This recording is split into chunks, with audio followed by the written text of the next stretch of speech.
Mencionábamos en la clase anterior que muchas de las definiciones que mirábamos en el caso cuantitativo, cualitativo, se pueden ver en el caso cuantitativo. O sea, se pueden ver en los dos casos. Bueno, entre algunos de esos términos teníamos lo de clase, que mencionábamos que era un grupo de elementos de un conjunto con una característica en común. La clase, por lo general, es lo que uno quiere estudiar, ¿verdad? Lo que uno quiere estudiar.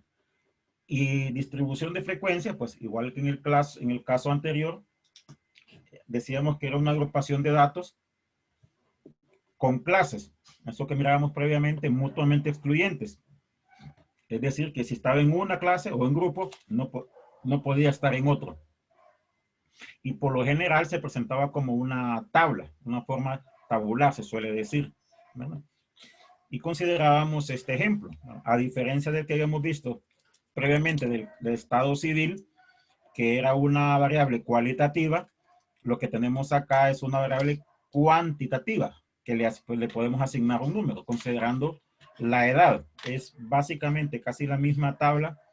En el caso anterior, me refiero al caso de la frecuencia, donde lo que cambia es la variable, que son números ahora. Y habían ciertas frecuencias que se mantenían, a la que llamamos frecuencia absoluta, la cantidad de datos que había por clase, o datos que se repetían. La frecuencia relativa, que al igual que en el caso anterior, era el equivalente a la proporción, el equivalente a la proporción. Es decir, dividíamos la parte de la clase, o sea, la cantidad de elementos de la clase entre el total. Para el caso acá, cuando la clase es 16, la cantidad de personas, de adolescentes que tenían 16 años eran 7. Entonces dividíamos 7 entre 20, que era el total de personas encuestadas, dándonos 0.35. Teníamos también la frecuencia porcentual. La frecuencia porcentual, donde básicamente la proporción la multiplicábamos por 100. Y recordemos el hecho, sobre todo tratar de conjugar, por usar un término, con los números decimales, con las cifras decimales, de forma tal que la suma de la frecuencia relativa, que es proporción, debe de ser 1, y la suma en porcentajes debería de ser el 100%, ¿no? Y aparecía otro nuevo tipo de frecuencia que le íbamos a conocer, como fueron muchos, como frecuencia acumulada, que era la suma de la frecuencia de la clase y la clase anterior. E ilustrábamos una forma un poquito rápida de poder encontrar esa frecuencia, que lo que íbamos haciendo era ir sumando hasta acá. Y decíamos, hasta 15 tenemos 3 datos, la frecuencia es 3. Hasta 16 tenemos 10 datos, lo vamos sumando. El 10, el que va apareciendo en la columna que está más hacia la derecha.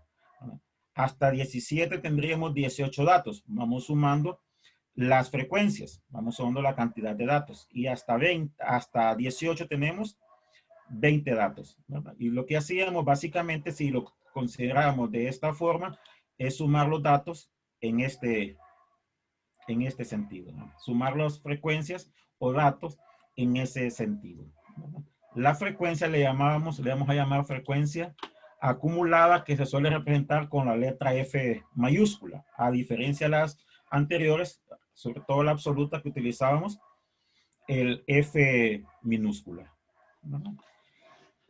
Teniendo frecuencia acumulada, podríamos encontrar también las frecuencias relativa acumulada. Puede aparecer según el texto donde se consulte como acumulada relativa o relativa acumulada. Así como dicen, el orden de los términos acá no afecta en nada. Como era relativa, dividíamos la frecuencia, nada más que en este caso es absoluta, sobre el total. Para el caso en el primero, la frecuencia acumulada es 3. Entonces dividimos 3 sobre el total, que era 20, quedándonos esta de acá. En la segunda clase, la frecuencia acumulada total es 10, frecuencia acumulada es 10, entonces dividimos 10 entre el total, nos da la relativa. La relativa, recordemos, es equivalente a la proporción. Algo que se debe de cumplir es el hecho que la suma no es 1. La suma no es 1. Eso de que la suma sea 1 se cumple nada más en la frecuencia relativa. Y el último caso que mirábamos era trasladar esa frecuencia a forma porcentual. Entonces, básicamente la relativa lo multiplicábamos por la porcentual, por 100, ¿verdad? Lo que sí se tenía que cumplir era, sobre todo, que la última tabla, la última clase, tenía que mantener esto. Tenía que mantener esto. El total de datos, el 1 y el 100%. Esto en la absoluta, perdón, en la acumulada. Básicamente la misma tabla que está hablando, la misma fila que tenemos aquí en la absoluta, ¿verdad? Eso fue lo que vimos más o menos en la clase anterior. No sé si habrá alguna duda o pregunta con lo que tenemos aquí. Ninguna.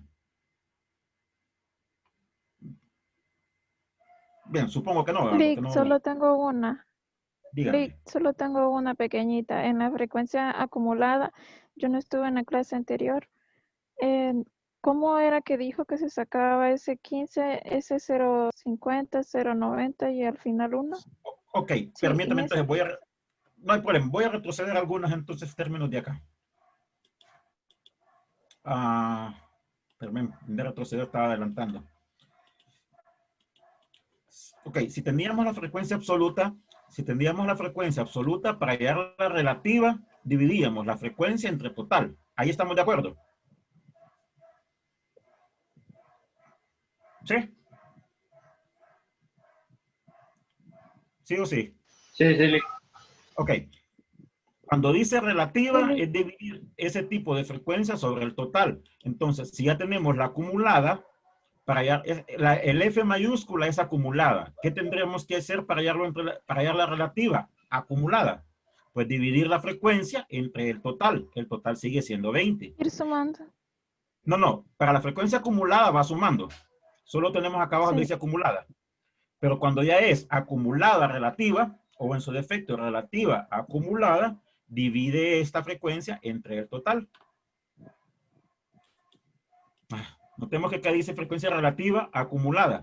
Entonces, como es relativa, dividimos la frecuencia acumulada entre el total. La frecuencia acumulada acá es 3, la acumulada. 3, entonces dividimos este 3, dividimos este 3 entre el total que es 20. Quedándonos este resultado. Ok, ok. Y así, como es relativo, siempre que es relativo, dividimos la frecuencia que se tiene entre el total. Entonces, digamos en este. Esta es la acumulada. Esta es la acumulada. Para hallar la relativa, ¿qué tendríamos que hacer? Dividir 18 entre el total, que es 20. ¿Hoy sí? Sí, Lick. Perfecto. Ok, avancemos entonces. Ok. Vamos a hablar de algo que se suele conocer como intervalo de clase. O sea, antes hablábamos de clases. Aquí seguimos hablando de clases. La diferencia es que la clase ahora es un intervalo. Miren, estoy con la definición. Voy a retroceder a la presentación anterior para que veamos una diferencia clara. Ok. Aquí la clase es 15. O sea, se entrevistaron 20 personas y tomábamos que la clase fuera 15. Es un número exacto, ¿verdad? Al que vamos a considerar ahora es un número, pero nada más que ese número lo vamos a tratar de buscar en un intervalo. Entonces se habla de intervalo de clase. Se habla, repito, de intervalo de clase, ¿verdad? A diferencia en el caso anterior, que era un número exacto. Ahora vamos a hablar de un intervalo de clase. Voy a retroceder un poquitito cuando hablábamos de variables continuas. Las variables continuas por lo general están en un intervalo. Y las variables discretas, las que contamos. En el caso anterior, aunque siempre terminamos contando, la variable aquí la vamos a buscar dentro de un intervalo.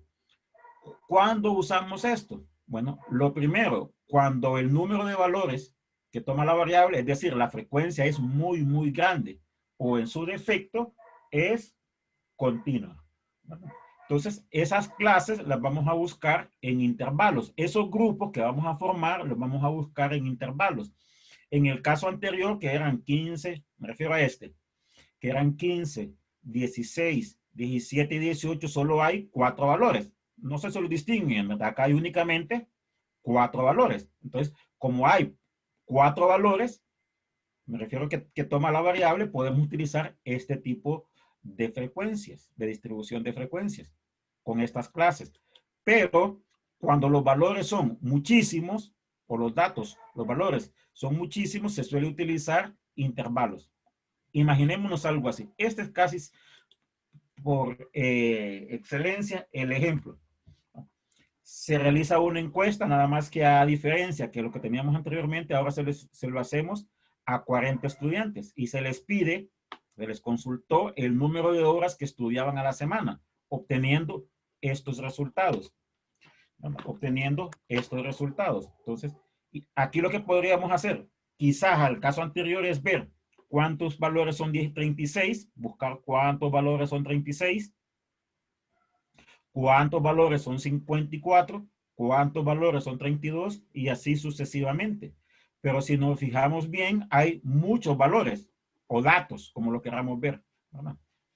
Que toma la variable. Entonces, en este tipo de problemas, y que conste, cuando se hace una encuesta, en teoría, el número tendría que ser mucho mayor. Hay una definición por ahí que según lo que se vaya a estudiar y dependiendo del tamaño de la población, cuál debería ser un número ideal para una encuesta. Que eso lo vamos a ver en el último examen. Bueno, pero sí se supone que la encuesta tendría que tener mayor cantidad de alumnos. En el caso que se tenga algo de esta manera, donde se tienen muchos valores, se suelen agrupar en intervalos. ¿No? Ok. ¿Qué es un intervalo? Pues nos lo enseñaban allá en matemáticas. Nos lo enseñaban allá en matemáticas típicamente utilizando las letras comúnmente ahí, A menor que X, menor que B. Ok, aquí solo le coloco el menor porque en esta opción que tengo para escribir no me aparece el símbolo menor o igual. Entonces lo escribo así. Entonces, A menor que X, menor que B, un intervalo. Hay un límite inferior, un límite superior. ¿Verdad? Lo voy a escribir así, menor o igual. Esto sí lo puedo hacer. Menor o igual, aunque la simbología no está tan correcta, pero creo que lo entenderíamos. ¿Verdad? A es menor o igual que X, menor o igual que B. Esto es un intervalo. Entonces, para este intervalo, para que lo enseñaban quizás numéricamente algo así, 1 menor o igual que X, menor o igual que 5. Entonces, X toma valores que están entre 1 y entre 5. Entonces, ahora lo que vamos a tratar de buscar son valores que caigan dentro de este intervalo. Obviamente, al hablar de un intervalo, hablamos de un límite inferior, de un límite inferior y de un límite superior. Entonces, estos límites, al momento lo que vamos a trabajar, y se suele trabajar con estadística, se le conocen como límites de clase, que como tenemos escrito acá, pues son los valores extremos que puede tomar la variable. Hablamos de un límite inferior, si fuese el caso que tenemos acá, el límite inferior sería 1, que puede tomar la variable, el límite superior sería 5, ¿verdad? La clase que vamos a tomar ahora la vamos a armar en grupos, ¿verdad? Y esos grupos van a estar formados o limitados para formar un intervalo. Entonces, casi todo, bueno, le quito el casi, todo lo que vamos a ver hoy, espero que lo logremos ver todo, hace referencia a esto que vamos a conocer como intervalo de clase. Los intervalos, repito, nos lo estudiamos ahí en matemáticas y nos indicaba sobre todo qué valores podía tomar la variable. El menor valor, límite inferior, el mayor valor, límite superior. ¿Qué se debe de cumplir? Bueno, al igual que en el caso anterior, que las clases deben de ser mutuamente excluyentes. Entonces lo que vamos a tener son varios intervalos mutuamente excluyentes. Decir que son mutuamente excluyentes es que uno no se toca con otro. No sé si estamos de acuerdo de manera inicial con esto. A medida que avancemos, vamos a ir recapitulando algunos de esos términos, ¿verdad? No sé si hasta el momento hay alguna duda. No. Ok, voy a borrar lo que coloqué aquí entonces. Algo así. Entonces, algo así. Algo así. Lo de la posición donde está el grafiquito es para ir armándolo en la presentación, todo, llenándola todo. Ok. Un intervalo generalmente se forman de la siguiente manera. Digamos, este es el primer intervalo y ya explicamos cómo lo hacemos, ¿verdad? Este es el primer intervalo. Perdón, no era esto. Casi siempre me equivoco. No era este es un intervalo de 30 a 35. Lo distinguen. Casi no, bueno, le quito el casi, no se suele utilizar aquello. A menor o igual que B, menor o igual que X, menor o igual que B, sino que colocar cuáles son los extremos del intervalo. Entonces, en este que tenemos acá, tenemos el límite inferior y acá el límite superior. Este sería un primer intervalo. Este que tenemos por aquí sería un segundo intervalo, un segundo intervalo. El límite inferior, no sé si el color que está tomando les permite que se vea bien. El límite inferior 36, el límite superior 41. Y así cada uno de ellos. Estos son los intervalos. A esos intervalos le vamos a llamar intervalos de clase. A esos intervalos le vamos a llamar intervalos de clase. Voy a ir haciendo preguntando siempre si estás de acuerdo o no, porque como son muchos pasos, quiero que cada uno de esos pasos esté claro, ¿verdad? No sé si estamos de acuerdo que vamos a conocer como intervalos de clase. Sí, Ok, Lick, una pregunta. díganme. En los intervalos, ¿podríamos agruparlo, por decir así, de 30 a 40 o necesariamente tendría que ser de 5 en 5? No sé si me No, explico. mire, hay una fórmula inclusive, hay una fórmula para ello, pero la fórmula, bueno, involucra un logaritmo, bueno, dependiendo de dos maneras, involucra un logaritmo y otra involucra unas potencias, ¿verdad? Es un 2 logaritmo de n, donde n es el número de datos, ¿verdad? Pero sobre todo acá en la clase, permítame, voy a colocar acá la fórmula, algo así es, 2 logaritmo de n, donde n es el total de datos. Y este valor se aproxima a la cantidad de decimales. Entonces, esta es la cantidad de clases que se debe tomar, ¿verdad? Pero sobre todo aquí, generalmente las clases, la cantidad de o eso que vamos a distinguir más adelante como el tamaño de intervalo ya se suele dar. O sea, ya se suele dar casi la tabla, ¿verdad? Pero sí se pueden agrupar así como dice usted, de 30 a 40 y así sucesivamente, ¿verdad? Pero si hay una fórmula, se conoce como de Sturges se escribe, donde involucra un logaritmo. Pero repito, acá por lo general eso ya se suele dar. A excepción de un problema de la guía, donde ahí ustedes tienen que escoger cuánta cantidad de intervalos van a considerar. ¿Verdad? Ok, gracias, Lick. Ok.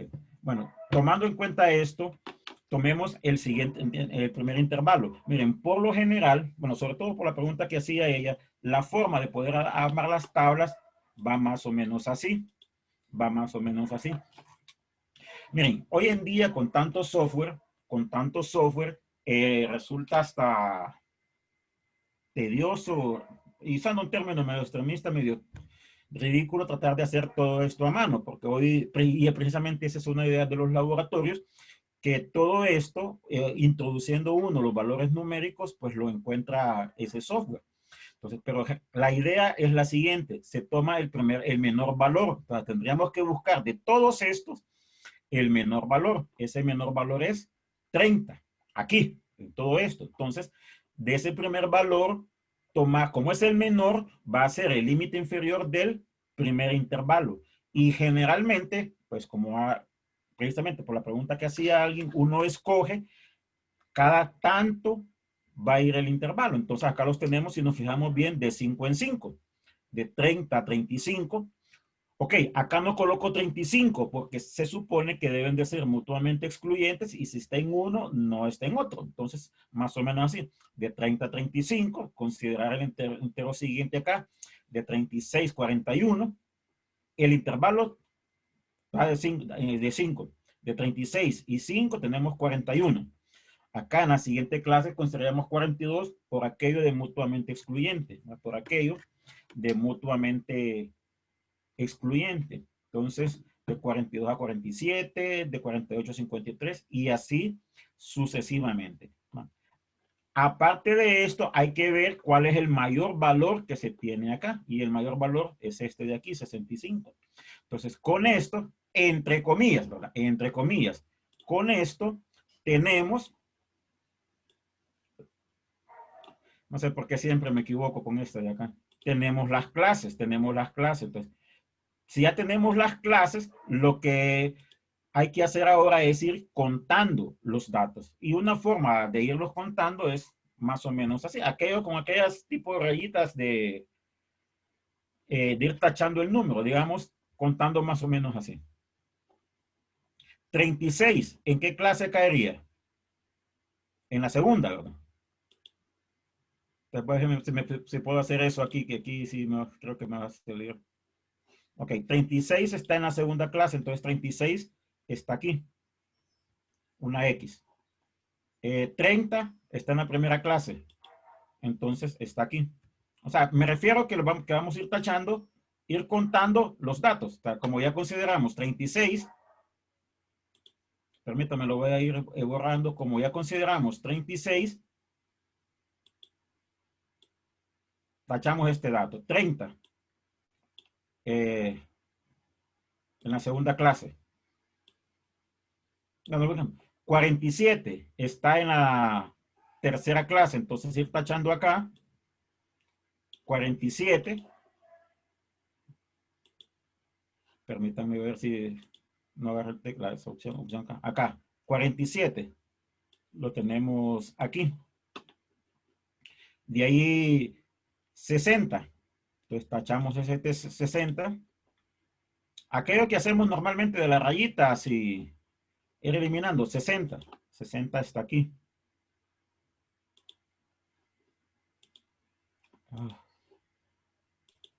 60 está aquí. 32. Estoy considerando la columna de arriba, 32.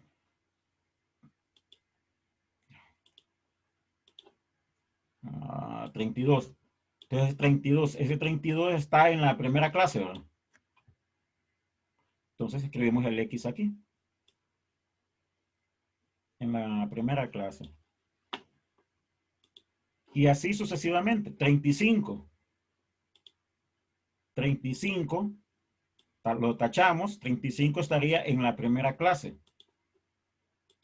Entonces tenemos acá otro término.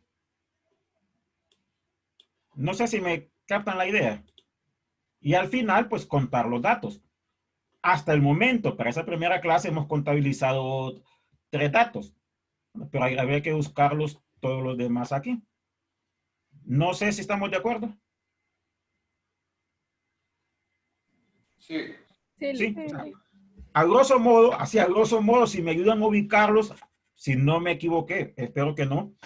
En la primera clase hay 8. Voy a borrar todos los datos. Todos los dibujos. Hay 8. Entonces, deben de estar entre 30 y 35. Entonces, les voy a buscar en fila. Acá hay 1, 2, 3, 4, 5, 6, 7 y acá estaría 8. ¿Verdad? En la primera clase y así sucesivamente en todos los demás. Si nos da oportunidad, creo que vamos a comenzar con eso mañana. Miren, hay software y precisamente eso es lo que la idea del laboratorio, donde uno introduce la cantidad de datos y con esa cantidad de datos, pues automáticamente le tira esto. Porque imaginémonos, miren, acá solo tenemos 40, pero el número ideal, ya adelantándonos, que eso lo vamos a ver en el último examen, se supone, y aquí es donde entra la parte media tétrica, se supone que el número ideal para toma de datos es este. Este se supone que es el número ideal para hacer las encuestas. Pero imaginémonos empezar a agrupar esa cantidad de datos entre comillas a mano, se nos va todo el día, ¿verdad? Entonces, la idea de los software es precisamente eso. Y ese software al que menciono es el que verían hipotéticamente ustedes en laboratorio. No sé si estamos de acuerdo con lo mencionado. Bueno, me refiero a cómo armar la clase, ¿verdad? Se toma el límite menor, obviamente ese sería el menor dato. El menor dato sería el límite inferior de la primera clase. Hay una fórmula para pasar de dato, para hallar la longitud de esto, ¿verdad? No sé si habrá alguna pregunta. Ok, básicamente lo que vamos a ver hoy son términos involucrados con esta tabla. Esto se suele conocer como distribución de frecuencia, al igual que en el caso anterior. Al caso anterior me refiero a aquel de la edad, donde parecía 15, 16, 17. ¿Qué es lo que cambia? Que ahora la clase aquí es me voy a la parte de arriba, un intervalo. El intervalo, y en aquella clase, en aquello mencionábamos, debe de ser mutuamente excluyente. Y decía, aquí colocamos 35, acá colocamos el entero siguiente. ¿Por qué así? Porque si colocamos 35, lo colocaríamos. Me refiero a los límites. En este primer intervalo o en el segundo. Entonces, cuando expresándolo de esta manera, pues no queda de otra de colocarla en el primero. Ok. Vamos a hablar de lo que vamos a conocer como límites reales. Ok, aquí pasa algo. Los límites, las clases no se unen, pero sí se suele utilizar entonces algo que se conoce como límite real. Y me recalco en este término. Me recalco en este término. Real. Límite real, ¿verdad? La idea del límite real es unir la clase. Repito, la idea del límite real es unir la clase. ¿Por qué? Ok, voy a tratar de hacer un pequeño gráfico. Espero que me resulte. Ok, miren, la primera clase va de 30, lo voy a colocar un poco separado, a 35. De 30 a 35. La siguiente va de 36 a 41. Ok. Pero me voy a colocar entonces arriba lo que mencionaba del gráfico. Okay. Okay. La primera clase va de acá, de 30 a 35. La segunda clase va de 36 a 41. Oh, no, bueno, no está tan, no le quito el tan igual, ¿verdad? Pero no sé si logran ver eso, ¿verdad? Que las clases no están pegadas, por llamarle de alguna forma. Entonces, hay un pequeño hueco en ellas. ¿Estamos de acuerdo? Entonces, la idea... Ok, gracias, perdón. Hice la pregunta y casi ni le dio oportunidad de responder, perdón. La idea es que las clases se unan,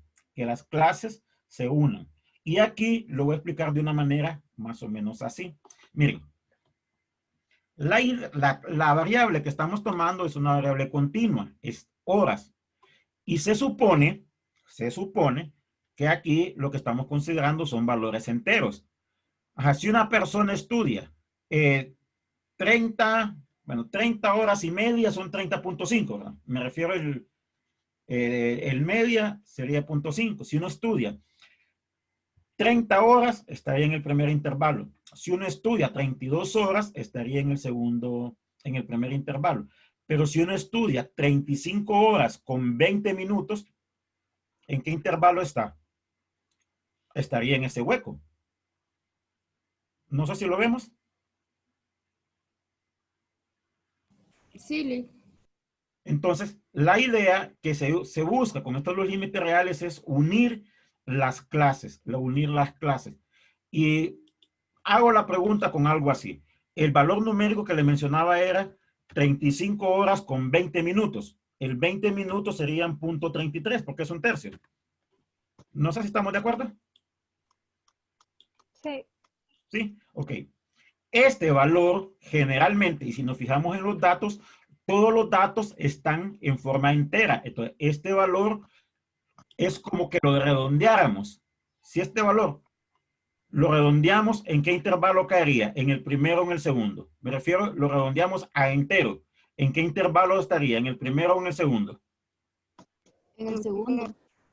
No, lo En el redondeamos primero. El en el entero, primero. ¿correcto? Primero. En el primero, ¿verdad? Entonces, este valor lo contabilizaríamos aquí, en el primero, porque lo estamos redondeando. Notemos que todos los datos acá son enteros, de manera similar. Si tuviésemos un dato, 35.78, ese en que ese lo redondeamos a entero. Le pregunto entero porque si nos fijamos, todos los datos que tenemos acá son enteros. ¿En qué intervalo tendríamos que considerarlo? Este último En que el escribí, segundo, Lick. en el primero o en el segundo, correcto. ¿Estamos de acuerdo entonces en eso? Ok.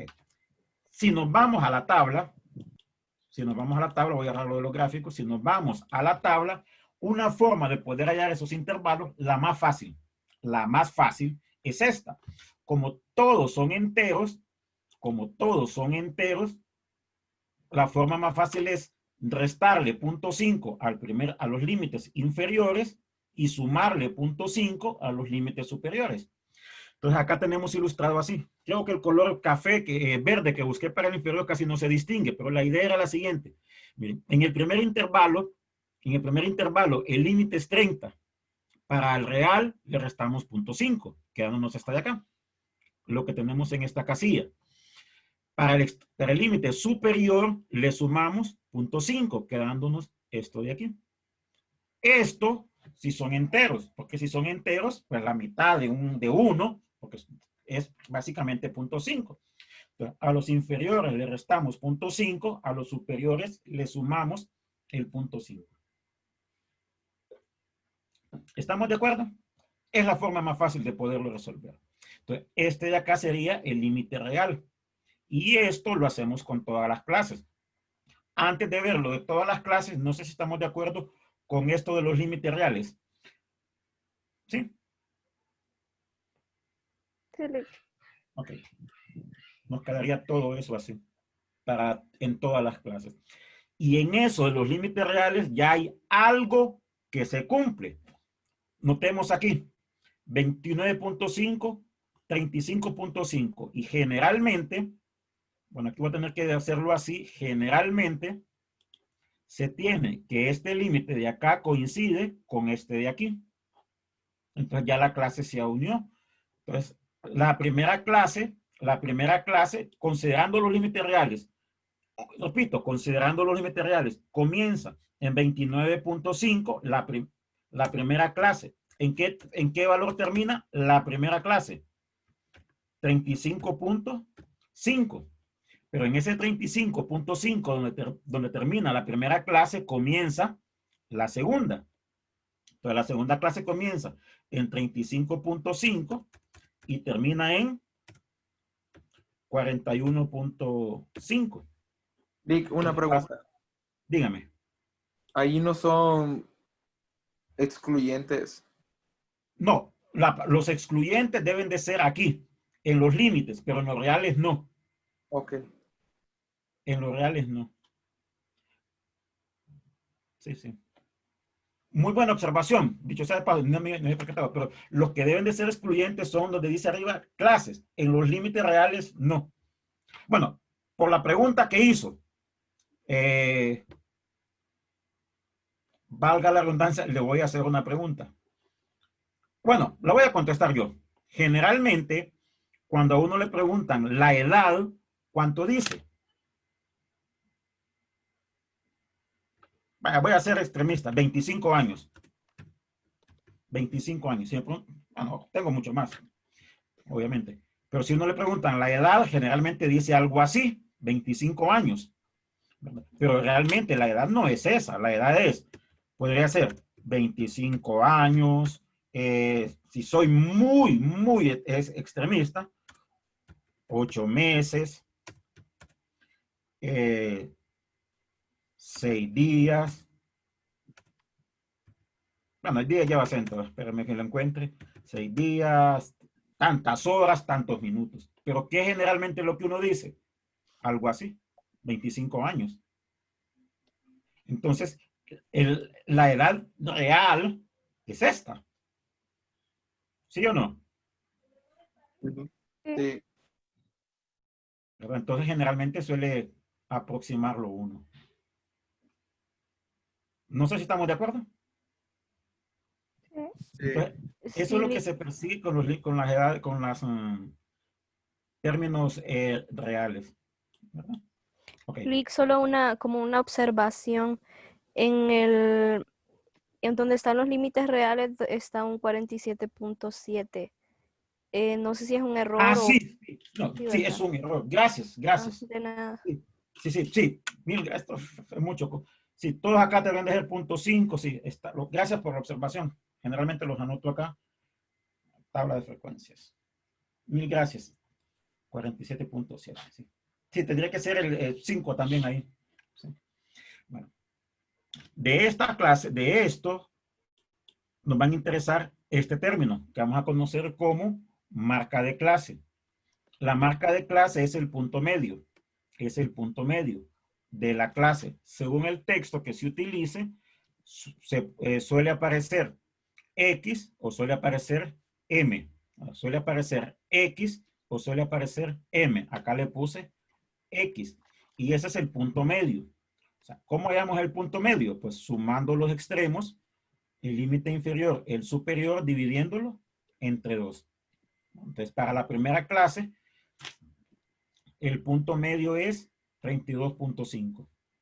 Esa es la marca de clase. Que es otros términos que vamos a utilizar bastante. Aquí se puede utilizar los límites normales o los límites reales. Es decir, aquí yo tengo ilustrado con 30 más 35, tomando los límites, pero bien podemos utilizar los reales y el resultado debe de coincidir. Ese resultado debe de coincidir. ¿Verdad? No sé si estamos de acuerdo. ¿Sí? Okay. Eso mismo que tenemos en la primera clase lo hacemos con todas. Espero no haberme equivocado acá. ¿Verdad? Lo hacemos con todo. Repito, gracias a la observación de ella, acá hay un error, ¿verdad? Que debe ser 47.5. Eso lo voy a modificar después. Y estas serían las marcas de clase de todas, valga la redundancia, de todas las clases. Aquí una observación, dependiendo del texto que se utilice, algunos utilizan la letra X, mayúscula, otros utilizan la letra M. El del M es, me imagino que por punto medio. Ok. ¿De acuerdo? ¿Sí? Okay. Y finalmente lo que vamos a hablar como amplitud de clase.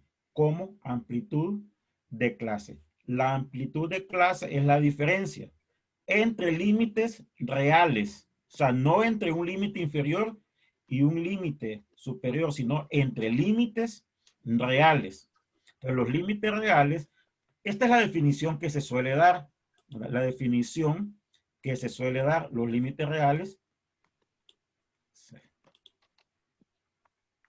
son estos. Los límites reales son estos de acá. Entonces, esos límites reales son los que restamos. ¿Verdad? Es el superior menos el inferior, son los que restamos. A propósito de restar, eso sí me pasó en un examen, no es que aquí estamos diciendo 30 menos 35, ¿verdad? 30 menos 35, sino este es para indicar, porque sí me pasó en un examen en el primer periodo, que alguien acá restó. Solo es para indicar, separar los valores de los límites. Volviendo al caso de acá, la amplitud de clase suele conocerse también como tamaño de clase, es la diferencia entre esos números. ¿Verdad? Pero, aunque esa suele ser la definición que más se utiliza, se puede encontrar de cualquiera de las siguientes maneras, restando esos dos. Debe de ser positivo, es el mayor menos el menor. Si nosotros restamos 35.5 menos 29.5 nos da 6. ¿Sí?